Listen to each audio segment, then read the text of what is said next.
ഇന്നത്തെ വിശേഷം എന്ന് പറയുന്നത് രാവിലെ തന്നെ പൊന്മുടിയിലേക്ക് വിടുകയാണ്. നമ്മളിവിടെ നിന്ന് ഒരു 6 മണിയൊക്കെ ആയപ്പോൾ തിരിച്ചായിരുന്നു. നല്ല തണുപ്പെന്ന് പറയണത് നല്ല തണുപ്പായിരുന്നടാ. നാണ്ടിരിക്കണ ആ പയ്യന് തണുക്കണില്ലേ എന്തോ. അതിന് ജാക്കറ്റൊക്കെ ഇട്ട് ഇറങ്ങാൻ നിന്നതാണ്. ഒരു വിധത്തിൽ അത് ഇറങ്ങത്തില്ല, കാരണം ഭയങ്കര കരച്ചില്ല. അവന് വേണ്ട, അവന് ഇടുന്ന ഡ്രസ്സ് വേണ്ട, അത് ഇതൊക്കെ ഭയങ്കര കരച്ചിലായിരുന്നു. പിന്നെ ആൾക്ക് തണുപ്പ് ഓവറായപ്പോൾ ആളെന്ത് ചെയ്ത് ഡയറക്റ്റ് ബാക്കിലെത്തിയിട്ടുണ്ട്.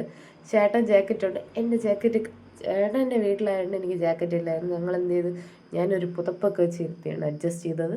പോണ വഴിക്ക് എന്ത് ചെയ്ത്, നമ്മുടെ സ്ഥിരം കഴിക്കുന്ന പോലെ ദോശ, ചമ്മന്തി, ഓംലെറ്റൊക്കെ വെച്ചൊരു ദോശയൊക്കെ കാപ്പിയൊക്കെ കുടിച്ച് നമ്മൾ വീണ്ടും യാത്ര തുടങ്ങി. പിന്നെ നാണ്ട് ഇരിക്കുന്ന നോക്കേണ്ട, പിന്നെ അങ്ങ് ഇരിക്കണ ജാക്കറ്റിൻ്റെ പുറത്തിരിക്കും. പിന്നെ നമ്മൾ നേരെ എന്ത് ചെയ്ത് ടിക്കറ്റൊക്കെ എടുത്ത് വീണ്ടും യാത്ര തുടങ്ങി. എന്താ പറയുക, ആദ്യമൊക്കെ ഞാൻ വിചാരിച്ച ക്ലൈമറ്റ് ഇല്ല, ഒട്ടും ക്ലൈമറ്റ് ഇല്ല. നമ്മൾ രാവിലെ തന്നെ നല്ല ക്ലൈമറ്റ് ആയിരിക്കണം, നല്ല സ്നോ ഒക്കെ വേണം, ആ ഇതിലാണ് നമ്മൾ പോയത്. പക്ഷെ പോയി നോക്കിയപ്പോൾ ഒട്ടും എന്താ പറയുക, ഒരു ക്ലൈമറ്റൊന്നുമില്ല. നമ്മൾ ഇതൊക്കെ പോയി അങ്ങോട്ടൊക്കെ പോയി തുടങ്ങിയപ്പോൾ തന്നെ ഒരു 7:45 ആയിരുന്നു. പോണ വഴിക്ക് ഒരു കട തുറന്നിട്ടില്ല. അപ്പോൾ വിചാരിച്ച് വെറുതെ വന്ന് അങ്ങനെയൊക്കെയാണ് വിചാരിച്ചത്. കാരണം ഒട്ടും തന്നെ സ്നോയോ അങ്ങോട്ടൊന്നും ഒരു ഇല്ലായിരുന്നു.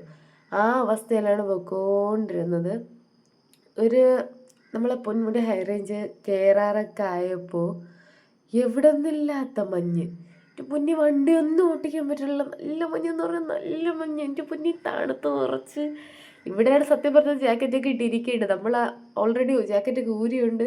പിന്നെ അവിടെ ഒരിടത്ത് ഇറങ്ങി കുറേ നേരം അങ്ങനെ എന്ത് ചെയ്തു, ഇങ്ങനെ കളിച്ച് നിന്നായിരുന്നു.